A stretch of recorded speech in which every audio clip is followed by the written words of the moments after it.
Bank of Baroda local bank officers recruit చేయడానికి notification release చేసింది.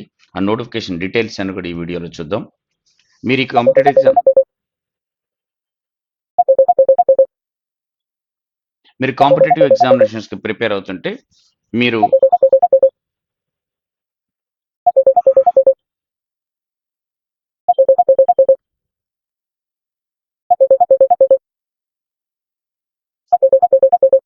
Bank of Baroda local bank officers recruit చేయడానికి notification release చేసింది. ఆ notification details అన్ని కూడా ఈ వీడియోలో చూద్దాం. మీరు కాంపిటేటివ్ ఎగ్జామినేషన్స్కి ప్రిపేర్ అవుతుంటే race for job, various content, job notifications, updates మా సోషల్ మీడియాలో ప్రొవైడ్ చేస్తాము. దీనికోసం మీరు ఇన్స్టాగ్రామ్ హ్యాండిల్ రేస్ ఫర్ జాబ్ని మీరు సబ్స్క్రైబ్ చేసుకోండి. అదేవిధంగా యూట్యూబ్ వచ్చేసి రేస్ ఫర్ జాబ్, ఫేస్బుక్ వచ్చేసి race for bank SSC exams, ఇక టెలిగ్రామ్ వచ్చేసి రేస్ ఫర్ జాబ్స్. ఇందులోనే మీకు పీడిఎఫ్ మెటీరియల్, అదర్ కంటెంట్ అంతా కూడా ఎవ్రీడే మీకు అప్లోడ్ చేయడం జరుగుతుంది. సో దీనికోసం మీకు race institute offline online batches provide చేస్తుంది. ఆఫ్లైన్ బ్యాచెస్ హైదరాబాద్ ఉన్నటువంటి అన్ని బ్రాంచెస్లో ప్రొవైడ్ అవుతుంది. ఇక ఆన్లైన్ బ్యాచెస్ కోసం రేస్ ఫర్ జాబ్ యాప్ని డౌన్లోడ్ చేసుకోండి. ఇందులో మీకు live online batches, recorded video courses, online test ఇవన్నీ కూడా అవైలబుల్గా ఉంటాయి. సో దీనికోసం మీరు ఈ నంబర్ని కాంటాక్ట్ చేసే డీటెయిల్స్ అన్ని కూడా తెలుసుకోవచ్చు. ఇక నోటిఫికేషన్ డీటెయిల్ చూస్తే మొత్తంగా 2482 వేకెన్సీస్ కంట్రీ వైడ్గా రిక్రూట్ అవుతున్నాయి. ఇవన్నీ కూడా స్టేట్ వైజ్గా ఉండేటువంటి వేకెన్సీస్. ఇందులో ఆంధ్రప్రదేశ్కి వచ్చేస్తే 80 వేకెన్సీస్ ఇందులో ఫిల్ అవుతున్నాయి. ఇక తెలంగాణకు వస్తే 50 వేకెన్సీస్ దీని ద్వారా రిక్రూట్ అవుతున్నాయి. సో 80 ఆంధ్రప్రదేశ్కి, 50 పోస్టులు తెలంగాణకి రిక్రూట్ అవుతా ఉన్నాయి. ఇక స్కేల్ ఆఫ్ పే కూడా 48,480 రూపీస్ బేసిక్ పేతోని, వేరియస్ ఇంక్రిమెంట్స్తోని 85,920 రూపీస్ గ్రాస్ శాలరీ మీకు ఇందులో ఉంటుంది. ఇది కాకుండా అదర్ పర్క్స్, బెనిఫిట్స్ అన్నీ కూడా అవైలబుల్గా ఉంటాయి. ఇక ఎలిజిబిలిటీ డీటెయిల్స్ కూడా 1 ఆగస్ట్ 2026 వరకు ఎలిజిబిలిటీ డీటెయిల్స్ ఉంటాయి. ఎడ్యుకేషన్ క్వాలిఫికేషన్ వచ్చేసి గ్రాడ్యుయేషన్ ఉండాలి. ఏ గ్రాడ్యుయేషన్ అన్నా ఏ యూనివర్సిటీ నుంచే పాస్ అయి ఉండాలి. గ్రాడ్యుయేషన్ తర్వాత పోస్ట్ క్వాలిఫికేషన్ ఎక్స్పీరియన్స్ మినిమంగా 1 ఇయర్ ఎక్స్పీరియన్స్గా ఉండాలి. సో షెడ్యూల్ కమర్షియల్ బ్యాంక్లో కానీ, లేకపోతే ఆర్బీఐ దగ్గర లిస్ట్ అయినటువంటి బ్యాంక్ ఎందులోనైనా సరే ఆఫీసర్గా ఒక 1 ఇయర్ పనిచేసి ఉండాలి. దీని తర్వాత సెలెక్ట్ అయిన క్యాండిడేట్స్కి రిటర్న్ టెస్ట్ తర్వాత లాంగ్వేజ్ ప్రొఫిషియన్సీ టెస్ట్ అనేది కండక్ట్ చేస్తారు. మీరు ఏ స్టేట్కి అయితే అప్లై చేస్తున్నారో ఆ స్టేట్కి సంబంధించినటువంటి లాంగ్వేజ్ మీకు వచ్చి ఉండాలి, చదవటం, రాయటం, మాట్లాడటం.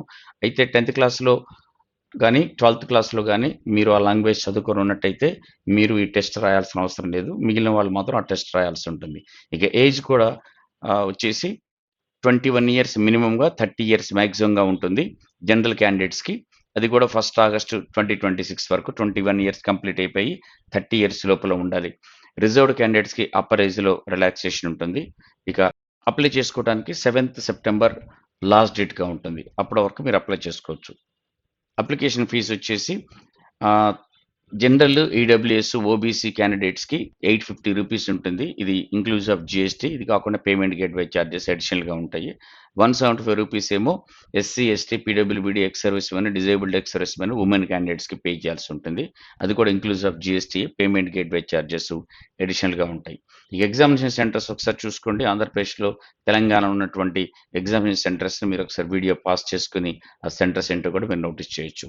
సెలక్షన్ అనేది ఆన్‌లైన్ టెస్ట్ కండక్ట్ చేస్తారు. దీని తర్వాత సైకోమెట్రిక్ టెస్ట్ ఉంటుంది. ఆ తర్వాత రిక్వైర్మెంట్‌ని బట్టి person interview and group discussion అనేది మెన్షన్ చేస్తారు. ఇది రిక్వైర్మెంట్‌ని బట్టి కండక్ట్ చేస్తారు. బట్ ఆన్‌లైన్ టెస్ట్ ఉంటుంది. దాని తర్వాత సైకోమెట్రిక్ టెస్ట్, గ్రూప్ డిస్కషన్ ఇంటర్వ్యూని వాళ్ళ రిక్వైర్మెంట్‌ని బట్టి బ్యాంక్ అనేది కండక్ట్ చేస్తా ఉంటుంది. సో, ఆన్‌లైన్ ఎగ్జామినేషన్‌లో 4 సెక్షన్స్ ఉంటాయి. English language, banking knowledge, general and economy awareness, reasoning ability and quantitative aptitude ఇవన్నిట్లో 30 క్వెషన్స్ ఈచ్ చొప్పున ఒక్కో దాంట్లో 30 మార్క్స్. దీనికి 120 క్వెషన్స్ ఉంటాయి. 120 మార్క్స్ ఉంటుంది. తర్వాత టైం కూడా 30 మినిట్స్. ఒక్కొక్క దానికి హాఫ్ మినిట్ అంటే ఈచ్ క్వెషన్‌కి 1 మినిట్ టైము. 30 మినిట్స్ టైం ఉంటుంది.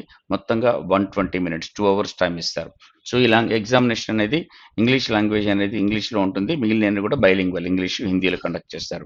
సో, సెక్షన్స్ అన్ని కూడా ఇంగ్లీష్ లాంగ్వేజ్ ఒక్కటే ఇంగ్లీష్‌లో ఉంటుంది. మిగిలినవి ఇంగ్లీష్ అండ్ హిందీలో కండక్ట్ చేస్తారు. తర్వాత ఇంగ్లీష్ అనేది ఓన్లీ క్వాలిఫైయింగ్ కోసం మాత్రమే.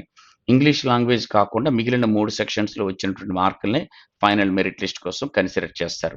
తర్వాత మినిమమ్ క్వాలిఫైయింగ్ మార్క్స్ అనేది ప్రతి సెక్షన్ నుండి సెపరేట్‌గా ఉంటుంది. అది బ్యాంక్ తర్వాత డిసైడ్ చేస్తుంది. అదేవిధంగా రాంగ్ ఆన్సర్స్ ప్రొవైడ్ చేసిన వాళ్ళకి, పెట్టిన వాళ్ళకి పెనల్టీ ఆఫ్ ఇది కూడా ఉంటుంది. సో, నెగెటివ్ మార్క్స్ కూడా ఉన్నాయి. 0.25 మార్క్స్ అలాట్ అయిన క్వెషన్ ఆహ్, అలాట్ అయినటువంటి మార్క్‌లో నుంచి 0.25 మార్క్స్ 1/4 అనేది డిడక్ట్ చేయటం జరుగుతుంది. ఇక లాంగ్వేజ్ ప్రొఫిషియన్సీ టెస్ట్ అనేది సో, ఈ టెస్ట్ కంప్లీట్ అయిపోయిన తర్వాత ఇంటర్వ్యూకి వెళ్ళే ముందు కండక్ట్ చేస్తారు. ఇది 10థ్ క్లాస్‌లో గాని, 12థ్ క్లాస్‌లో గాని మీరు ఆ సబ్జెక్ట్ చదువుకొనుంటే, టెస్ట్‌కైతే మీరు ఏ స్టేట్‌కి అప్లై చేస్తున్నారో ఆ స్టేట్ లాంగ్వేజ్ చదువుకొనుంటే మీరు ఆ టెస్ట్ రాయాల్సిన అవసరం లేదు. మిగిలిన వాళ్ళు ఈ టెస్ట్ రాయాల్సి ఉంటుంది. సో, దీని తర్వాత ఇంటర్వ్యూని కండక్ట్ చేస్తారు. ఇంటర్వ్యూ బేస్ చేసుకొని రిటన్ టెస్ట్ అండ్ ఇంటర్వ్యూలు అలా కండక్ట్ చేసే గ్రూప్ డిస్కషన్ వాటి మార్కులను బేస్ చేసుకొని ఫైనల్ సెలక్షన్ అనేది ఉంటుంది. సో, దీనికోసం race institute offline, online batches provide చేస్తుంది. Not only bank of Baroda, all bank examinations, SSC, railway, SIPC and other competitive ఎగ్జామినేషన్స్‌కి న్యూ బ్యాచెస్ స్టార్ట్ అవుతుంది. హైదరాబాద్ ఉన్నటువంటి అన్ని బ్రాంచెస్‌లో ఆఫ్‌లైన్ బ్యాచెస్, తర్వాత ఆన్‌లైన్ బ్యాచెస్ కోసం రేస్ ఫర్ జాబ్ యాప్‌ని మీరు డౌన్‌లోడ్ చేసుకోండి.